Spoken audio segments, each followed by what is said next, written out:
Present మనం ఏంటంటే గుర్రంగూడ అంటే దీనికి సంబంధించి ఒక ఇన్సిడెంట్ మార్నింగ్ వెలుగులోకి రావడం అయితే జరిగింది. అండ్ ఈ విషయం తెలుసుకున్న వెంటనే మేమైతే ఇక్కడికి రావడం జరిగింది అనమాట. అయితే ఇంకా పెద్ద ఆయనని ఏంటంటే కన్న కొడుకులే ఇంట్లో నుంచి బయటికి తరిమేసిన పరిస్థితులు అనమాట. అయితే ఎందుకని తండ్రిని ఇవాళ బయటికి పంపించే పరిస్థితి ఎందుకు ఏర్పడింది, అసలు ఏం జరిగింది అనే పూర్తి డీటెయిల్స్ అయితే తెలుసుకుందాం.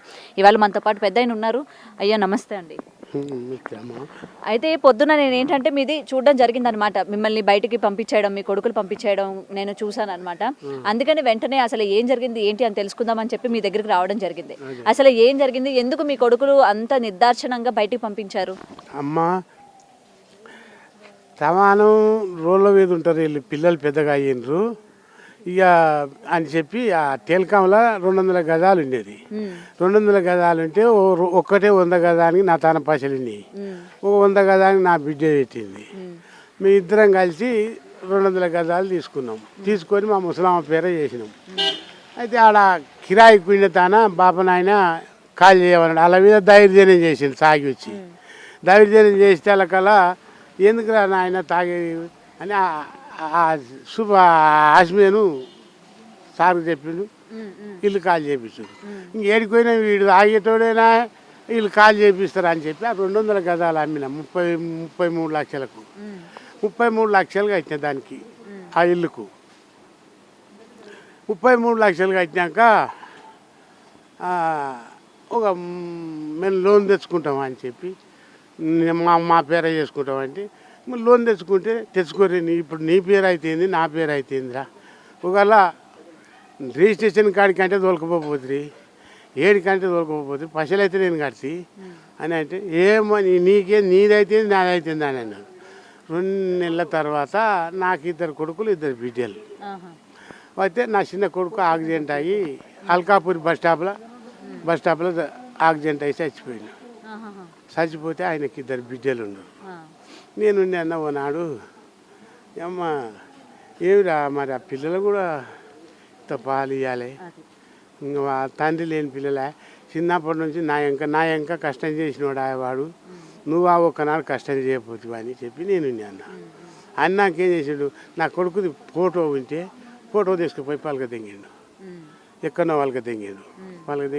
నా ఫోటో ఎందుకు వాళ్ళకి తెంగిండ్రు, ఎక్కడ వేసిండ్రు అని చెప్పి నేను అన్న అనేటలకలగా లొల్లి పెట్టింది. లొల్లి పెడితే కల మా ముసలామ్మను కొట్టింది. మా కోడలు ముసలిదాన్ని కొట్టింది.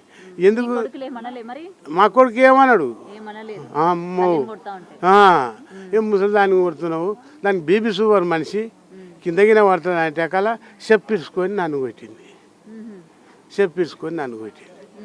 చెప్పించుకొని కొడతావేమే, ఏమన్నా కొడుతున్నావు, ఎన్ని సంగతి అయినా కానీ కొడుకు కింద ఎత్తేసి ఆమె కొడుకు కింద ఎత్తేసి గుద్దిండు. మిమ్మల్ని కూడా కొట్టారు. కింద ఎత్తేసి గుద్దిండు. ఏ మరి కొత్త గుద్దే బదులు సంపురా మరి ఇడికి కూడా మాసిపోతుంది అని చెప్పి నేను అంటే ఇక ఏడికి పోలీస్ స్టేషన్కి వచ్చినా న్యాయం జరగలే, ఏడికి పోయినా న్యాయం జరగలే. ఇది సర్ది అయిందా రెడ్డి దానికి పోయినా పోతే నువ్వు ఏడికి వద్దు, నేను అందరికి ఫోన్లు చేసి చెప్తా కానీ నువ్వైతే పోయి ఇల్లు పేర చేసుకోపో అన్నది. వీళ్ళ దానికి వస్తే వీళ్ళు ఎవరు పట్టించుకుంటలేరు. ఈ 4 ఏళ్ళ నుంచి తిరిగి నాకు ఏస్టకు వచ్చింది. ఏస్టకు వచ్చినాక పోయి సంగమంలో కాళ్ళ మీద పడ్డామ్మా నీ కాలు. బిడ్డలు ఏమంటున్నారయ్యా? నా బిడ్డలే పెడుతుండ్రు. ఇప్పుడు ముసలిదానికి 6 లక్షలు అయినాయి. 6 లక్షలు అయినాయి. ఉంటుందా చచ్చిపోయిందో చెప్తలేడు డాక్టరు. మా తోటి గుర్ర అంటారు అంతే, కానీ చచ్చిపోయిందా ఉండదా అని ఏది చెప్తలేరు, వాళ్ళు చెప్తలేరు.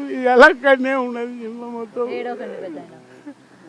మీరు మొత్తం కూడా ఏంటంటే ఈయనతో పాటు ఉన్నారు కదమ్మా, మొత్తం ఇవాళ పోలీసుల దగ్గర కూడా కంప్లైంట్ ఇవ్వడం జరిగింది. పోలీసుల దగ్గర నుంచి ఎటువంటి సమాచారం అందుతుంది, వాళ్ళు యాక్షన్ తీసుకుంటున్నారు? పోలీసుల దగ్గరికి వెళ్ళి పొద్దున సిఐసార్ వచ్చిందండి అమ్మ, పొద్దున 6 గంటలకు వెళ్ళి ధర్నా నడుస్తుంది. అక్కడ కూడా స్పందన కూడా మా ముందరనే డైరెక్ట్ వచ్చి కోడలు మళ్ళీ కొట్టడం అయింది, కొడుకు కూడా కొట్టడం అవుతుంది. కొడుకు ఖాళీ చూస్తూ ఉన్నాడు, మనమడు వచ్చి అడ్డగల గొంతు వీసుకోవటం కూడా జరిగింది.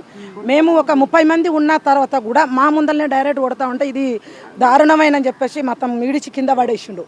కింద పడేసినాక కూడా తీసుకొచ్చి ఆయన ఆపేసేసిన తర్వాత మేము ప్రధానంగా జరిగి మీరు ఏ విధంగా పోతారు, ఎట్లా ధర్నా చేస్తారు అంటే సమాజం జంతువులకైనా ఉన్ని మానవ ఒకరికొకరు కాపాడగానే 6వ నెల 26 తారీఖు వచ్చింది జియో కలెక్టర్ దగ్గరికి వెళ్ళి. కనీసం డిపార్ట్మెంట్ కూడా 2-3 సార్లు కంప్లైంట్ ఇచ్చిన. ఇప్పుడు దాకా సిఐ సార్ ఇప్పుడు పిలిపియడం జరిగింది. ఏంటంటే మీరు అక్కడికి రండి, మీ కొడుకు దగ్గరికి వీళ్ళు ఏం కావాలో నేను న్యాయం చేస్తానని చెప్పారు. అందుకే పెద్ద మనిషి మళ్ళీ ఇక్కడ తీసుకొని వచ్చినాము. మరి భార్య గురించి కూడా చెప్పారా? ఆయన గురించి ఆవిడ పరిస్థితి ఎలా ఉంది ఏంటని ఒకసారి చూపించండి. సార్ని కూడా అక్కడ లెటర్ మేము చూపించడానికి కూడా చేస్తే కూడా సార్ కొంచెం ఆవేదన పడ్డాడు మా మీద. అసలు ఏం జరుగుతుంది కూడా తెలియకుండా ఒకరింటి మీదకి ఎట్లా వస్తారు అంటే సమాజంలో ఇట్లాంటి ఘోరాలు ఎన్ని జరుగుతూ ఉన్నా కూడా సిగ్గు చెట్టకుండా ఏమి తెలియకుండా కూర్చోమని చెప్పడానికి మాత్రం వినిపిస్తుంది మాకు. కానీ రక్షణకు ఒక మనిషికి మనిషి తోడున్నాము, ఒకరికొకరు సహకారం ఉన్నాము, ఆదుకోవాల్సిన పరిస్థితిలో మనం ఉన్నాము అనేది మాత్రం దిగజారినట్టు మాట్లాడటం అవుతుంది. కానీ ఒకసారి మళ్ళీ రిక్వెస్ట్గా తెలుసుకుందామని చెప్పి ఇప్పుడు ఏం న్యాయం చేస్తారో సార్ దగ్గర అడుగుదామని చెప్పి తీసుకొని వచ్చినాం. కనీసం ముసలమ్మ దగ్గర కూడా పోయి కలిపించే పరిస్థితి లేదు. అమ్మ సచ్చిందా బతి ఆల్మోస్ట్ ఫోన్ వచ్చింది చచ్చిపోయిందని తనకి చెప్తే బాగుండదని చెప్పి ఇంకా మేము చెప్పాలి. తనని ఎక్కడికి తీసుకెళ్లాలో కూడా తెలియని పరిస్థితి. ఆల్మోస్ట్ ఫోన్ వచ్చేసింది. ఇప్పుడు దానికి సార్కి మేము సార్ ముసలమ్మ ఆల్రెడీ చనిపోయింది, సరే 30 లక్షలు 33 లక్షలు ఇచ్చినా అని చెప్తుండు. ఆయన 33 లక్షలు తీసుకొని తిని బతికేటోడు మనిషి కాదు. రేపైనా సావచ్చు, మాపైనా సావచ్చు, నెలకైనా సావచ్చు. కానీ ఆ భార్యని చూసుకునేటానికి కూడా నాకు లేదు. చచ్చిపోతే బాడీ తేవాలంటే ఎట్లానే ఆశ్రయం కోరుతుండు. దానికి ఇది మీడియా వాళ్ళ మిత్రులందరూ స్పందించాలి. ఖచ్చితంగా మనకు మారేసరికి న్యాయం జరిగే వరకు అందరు అండగా ఉండాలని. హాస్పిటల్లో ఉన్నారన్న విషయం తెలిసిందా? అల్కాపూర్ నక్షత్ర. మరి వెళ్ళారా ఇప్పుడు హాస్పిటల్ దగ్గరికి వెళ్ళారా? పొద్దున అసలు ఇంటి దగ్గర తెలుసుకుందాం ఏంది. వారం రోజుల నుంచి నీళ్ళలో పడి ఉన్నాడు, వారం రోజుల నుంచి ఆఫీస్ చుట్టూ తిరుగుతున్నాడు. అసలు ఏంది ఈమెకి ఇంత దూరం వర్షం పడతా ఉంటే వారం రోజుల నుంచి బయట ఉన్నారు. 10 రోజులు అయింది తిరగబెట్టి. ఆయన 10 రోజులు తిరుగుతా ఉంటే కూడా నాకు ఫోన్ ద్వారా రాత్రి తెలిసింది. రాత్రి తెలియగానే ఇమ్మీడియట్ పోతే పొద్దున రోడ్డు మీద సంఘం శివలాల బంజారా సంఘానికి వచ్చారు. రాగానే తెలియగానే పొద్దున నిజమేంది తెలుసుకోవాలి, అసలు ఏందనే తెలుసుకుంటే పరిధిలో తెలుసుకోవచ్చు, పోలీస్ స్టేషన్కి విషయం ఏం తెలుసుకోవాలని చెప్పి సంఘటనలో పోతే ఎందుకు వచ్చినావు ఏందనేది కూడా, ఎక్కడున్నావు, ఎందుకు వీళ్ళని తెచ్చినా అనేది కూడా లేదు. అప్రతంగా రావటం కొట్టడమే సురు చేస్తుడు. అంటే ఆ పెద్ద మనిషి ఎందుకు వచ్చిండు, వీళ్ళు ఇంతమంది ఎందుకు వచ్చి అసలు మీకేం చెప్పిండు, ఏం చెప్పి తీసుకొస్తే వచ్చిరు అనేది కూడా సమాజం అడగకుండా కొడుతుంది. అరే నువ్వు అట్లా చేసినావు ఇట్లా చేసినా అది విధిని చేసి కొట్టడమే సురుజంగా తను అడగడం లేదు. దాని తర్వాత మేము అందరం కలిసి వాళ్ళని లోపలేసి తలపేసినాం. వాళ్ళు కొడతా ఉంటే వాళ్ళనే లోపలేసి మేము తలపేసాం. ఇది దారుణం ఆయన మీదగా. అందుకే సార్ దగ్గర మీరు ఏదైనా విషయం ఫస్ట్ పోలీస్ స్టేషన్కి ఇవ్వాలి. ఆల్రెడీ కలెక్టర్ ఇచ్చిన నేను తీపించిన ఫోన్ వాట్సాప్ ఆడారు వేరే వాళ్ళు పంపిస్తే తెలిసిన వాళ్ళు పంపిస్తే నేను తీపించిన పొద్దున తీపిచ్చి కలెక్టర్కి వెళ్ళి ఇది వచ్చింది సార్ లెటర్, మరి ఏ విధంగా న్యాయం చేద్దాము. సరే ఆయన ఇల్లు అయినా అడుగుతుండు, ఆస్తి అయినా అడుగుతుండు. ఆస్తి ఇవాళ తీసుకున్నా రేపు చచ్చిపోయేటోడే. కానీ తన భార్యని హాస్పిటల్లోకి వెళ్ళి డిశ్చార్జ్ చేసుకోరావాలంటే కూడా పైసలు కావాలంటారు. ఏ విధంగా ఆ పోలీస్ స్టేషన్లో కూర్చున్నా ఇక్కడ కూర్చున్నా నలుగురు కావాల్సిన అంటే నలుగురిని కూర్చోబెట్టి మాట్లాడి తను న్యాయం చేద్దాం అంటే మీరు పిఎస్ దగ్గరికి రండి నేను ఖచ్చితంగా న్యాయం చేస్తాను అని చెప్పి సార్ అన్నారు. అందుకే ఇడికి రావడానికి అయిందమ్మ. ఇది ఇక్కడ న్యాయం జరగకపోతే ఆయన ప్రాణం పోయినా ఆయనతో పాటు సొంతంగా మేము కూడా ఇదే వర్షంలో ఆయన తడి కూర్చుంటానికి సిద్ధంగా ఉంటాం. నా పేరు సక్రీబాయ్, శివలాల్ బంజారా సంఘం రాష్ట్ర నాయకులు, భారత కమ్యూనిస్ట్ పార్టీ సిపిఐ గేటరాజ్ కౌన్సిల్ నంబర్. నేను సో ఏది ఏమైనా సరే ఏంటంటే మీకు న్యాయం జరగాలనే కోరుకుందాం. అయినా సరే ఇంత అమానుషంగా కన్న కొడుకులే కొడుకు ఇట్లా చేయడం అనేది నిజంగా దౌర్భాగ్యమనే చెప్పాలమ్మా. ఇంకో విషయం, ఇంత ఏజీ తన ఏజీ కూడా మనం బతుకుతామో లేదో తెలియదు. తన ఏజీలో కూడా మనం ఉంటామో లేదు. కన్న కొడుకు మీదనే ఏ తండ్రి అయినా అబద్ధం ఆడతాడు. 3 లక్షలు ఇచ్చి 30 లక్షలు అంటే ఆయన ఒక పసిపిల్లగాడు కాదు, ఒక మతి తప్పిన మనిషి కాదు. ఆయన కష్టపడి ఆయన కడుపులో మోసి కష్టపడి ఆయన సుఖం కూడా ఇడిచిపెట్టి ఇవాళ బతికిచ్చేస్తానంటే బతికిన మృగాల కంటే ఎక్కువ చంపడానికి సిద్ధంగా అయింది. దీనికి ఖచ్చితంగా అందరు కాపాడాల్సిన సమాజంలో అందరికి ఎలుగు రావాలని కోరుకుంటున్నా. ఇట్లాంటివి ఉన్న దానికి అమ్మటే స్పందించాలని కోరుకుంటున్నాను అందరినీ. అండ్ మీరు ఇప్పుడు లీడ్ తీసుకున్నారు కాబట్టి ఎలాగ పోలీస్ డిపార్ట్మెంట్కి మీరు డిపార్ట్మెంట్ వరకు వచ్చి మీరు ఈ విషయాన్ని తెలియజేశారు కాబట్టి డెఫినెట్గా సిఐ గారు యాక్షన్ తీసుకుంటారు, డెఫినెట్గా దీని గురించి మాట్లాడతారు. అలాగే ఆయన వైఫ్ ఎవరైతే ఉన్నారో ఆమెను కూడా బయటకు పంపిస్తారని అయితే డెఫినెట్గా అంటున్నారు. మీరు అంటున్నారు ఆమె చనిపోయిందని కూడా. మరి ఇప్పుడు మళ్ళీ కూతురులతో మాట్లాడారా? వాళ్ళ కూతురుతో మాట్లాడుతూ ఉంటే సైట్కి పిలిపించి ఇప్పుడు చెప్పింది డిఫరెంట్. కాకపోతే మళ్ళీ ఆయన లోలో గుమిలిపోతాడని చెప్పి ఆయన మాట్లాడుతుంది, కళ్ళు తెరుస్తుంది, చూస్తుంది అనేది ఉంది. డిక్లేర్ ఇక్కడ ఏమైనా తెలిసిపోతే అవి ఇప్పుడు 10 నిమిషాల్లో మనకు తెలిసిపోతుంది. ఇప్పుడు సార్ ఏం చెప్తారో సార్ దగ్గరికి తీసుకెళ్తున్నాం. నిన్న 3 డేస్కి వెళ్ళి తిండి లేదు, నిద్ర లేదు, కూర్చుంటాను. ఇప్పుడు కొంచెం ఛాయ్ తాపించుకొని తీసుకొచ్చినాం. ఆ పరిస్థితి కూడా చూడలేకుండా పొద్దున్న మా ముందు మళ్ళీ కొట్టడం దెబ్బలు. ఆయన ఆ బాబు మీద మనమడ మీద ఆల్రెడీ ఇంతకుముందు కేసు ఉందంట. గంజాయి తాగుతాడు, అదేంది గంజాయి అమ్ముతాడు, గంజాయి తాత ఇదివరకు దూదిపేట పోలీస్ స్టేషన్లో పడితే ₹1,00,000 కట్టి ఇడిపించుకొని వచ్చిన తాతకు ఈ రోజు ఘటంగా అదే నిశతోటి అదే దాడి చేయటం. మళ్ళీ ఎస్ఐ పోయి దండం పెట్టి నువ్వు వచ్చినావు, నేనే దండం పెట్టా, కాలు పట్టుకుంటే పెద్ద వద్దు కొట్ట, నువ్వు కాలు పట్టుకోవద్దు, ఇడిచిపెడతా పట అని ఇడిచిపెట్టాడు ఎస్ఐ దూదిపేట గుడం పోలీస్ స్టేషన్.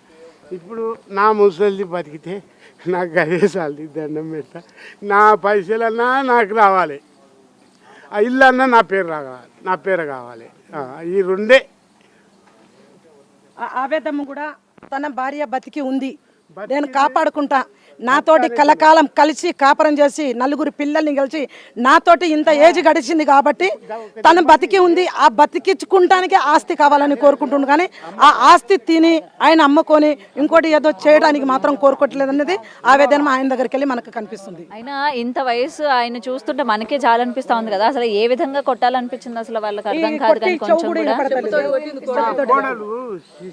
చెప్పు తీసుకొని కొట్టే ఇప్పటికీ చెవిని రాదు.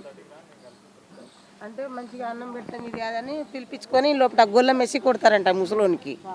ఆల్రెడీ కొట్టారు కూడా అయిందంట. ప్రాణభయం ఉంది, ఏ టైం అయినా ఇడిసి పెడితే కూడా ఆస్తి ఇస్తాన్ని కూడా చంపడానికి సిద్ధంగా ఉన్నారు. ఆయన ఏమైనా కూడా కారణం వాళ్ళే. అంట 6 లక్షలు నాకు పెట్టు, నేను కేసు తీసేస్తా, ఆ ముసలోనికి చంపేసి కేసు నేను చేసుకుంటా అని అన్నాడంట. ఎవరు లాయరంట. ప్రజలకు న్యాయం చేయాల్సిన న్యాయమూర్తి అనమాట ఇట్లాంటి పనులు అనమాట. నైట్ సంపూర్రి తెలంగాణ మొత్తుకోర్రి, నేను బయట చూసుకుంటా అన్నాడంట ఆయన. అన్న నాటి నుంచి ఇక ఒకటే ఉరుకులాట. ఆయన గురించి చెప్పారా పోలీసులకి? చెప్పారా? ఇప్పుడు చెప్పినా సార్ ఇంకా ఆవేదనలో వచ్చింది. అక్కడ మేము ఏం చెప్పినా కూడా ఈయన పరిస్థితిలో లేకుండే సార్ అక్కడ. మరి సార్ ఇప్పుడైనా ఏం చెప్తారని కోరుకుంటే అడుగుదామని చెప్పి వచ్చినాం. ఇప్పటికి ఉంది. అయితే ఇదండి పరిస్థితి ఇక్కడ చూస్తున్నారు కదా. ప్రెసెంట్ ఏంటంటే ఈ పెద్ద ఆయనకి సంబంధించి వీళ్ళందరూ కూడా పైసలు ఇచ్చినట్టు సాక్ష్యం ఏముంది, తనకి ఎవరు ఇల్లు పంపించిరో ఎవరు డబ్బు ఇచ్చిరో ఆ రికార్డింగ్ కూడా ఆ పైసలు ముసలోడు పైసలు ఇచ్చినట్టు సాక్ష్యం ఏముంది. కృష్ణారెడ్డిపేటలా? నేను ఇక్కడ మన నాగోల్కెళ్ళి ఐలేని మాట్లాడుతున్నాను. పేరు మార్చుకొని గోపాల్ అనే అది సాలే ఉన్నాడు కదా. అయితే ఇది ఏదైనా సరే కన్న కొడుకు తండ్రిని చూసుకోవాల్సిన పరిస్థితుల్లోనే ఏంటంటే ఇట్లాంటి పరిస్థితి చూస్తున్నారు కదా. పెద్ద ఆయన చూస్తూ ఉంటే అసలు డబ్బు కష్టపడుతున్నారా, ఈ వయసులో ఆయనకి ఏం అవసరం చెప్పండి. అటు కొడుకు కావచ్చు లేకపోతే కోడళ్ళు కావచ్చు, చేసిన పనికి ఇవాళ ఆయన రోడ్డు మీదకి రావాల్సిన పరిస్థితి కనిపించింది.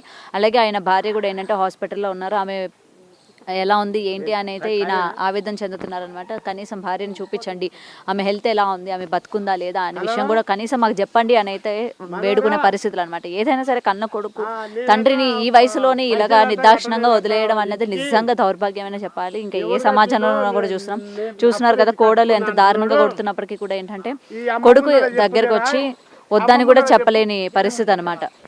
సో ఇదండి, ఏదైనా సరే పోలీసులు వీళ్ళకి న్యాయం చేయాలని అయితే డెఫినెట్గా కోరుకుందాం. ఆయన పోలీస్ డిపార్ట్మెంట్ కూడా అప్రమత్తం అయ్యారు. సో డెఫినెట్గా వెళ్ళి వాళ్ళతో మాట్లాడతాము. ఆయన కొడుకు కోడలతో కూడా మాట్లాడతాము. ఎవరైతే లాయర్ కొడుకుకి ఏ విధంగా అయితే చెప్పారో సమాధానాలు, సో వాళ్ళని కూడా మాట్లాడతామని అయితే ఇక్కడ మనకి పోలీస్ గారి మాటల్లో వింటున్నాము. సో చూడాలి, ఈయనకి ఏదైనా సరే న్యాయం జరగాలని అయితే కోరుకుందాం. For more videos like this, subscribe Big TV channel.